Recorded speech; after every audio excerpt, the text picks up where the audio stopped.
If you want to invite someone to edit a Gamma project, you're in the right place.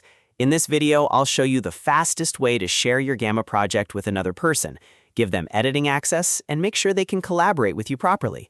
This is super useful if you're working with a teammate, a client, a classmate, or anyone who needs to help update the project.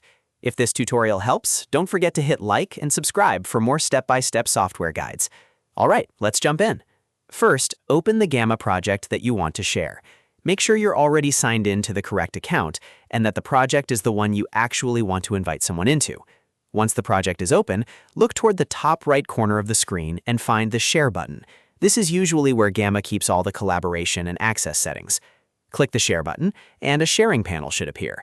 In that panel, you'll typically see a place where you can add people by email. Go ahead and enter the email address of the person you want to invite.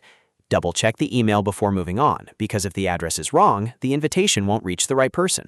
After entering the email, look for the permission options. If Gamma gives you a choice, change the access level to Can Edit. This is the key setting if you want the other person to be able to make changes to the project instead of just viewing it.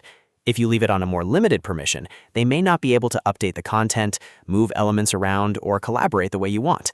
Once the permission is set correctly, click Invite or Send, depending on what Gamma shows on your screen. That will send the invitation to the email address you entered. The other person should receive access based on the permission you selected, and they'll be able to open the project and edit it once they accept or log in. If you need to invite more than one person, you can usually repeat the same process for each email address, as long as your Gamma plan and sharing settings allow it. And if you're working on a shared team project, it's always a good idea to make sure everyone has the right access level before the collaboration starts, so you don't run into permission issues later. That's it. You've now invited someone to edit a Gamma project.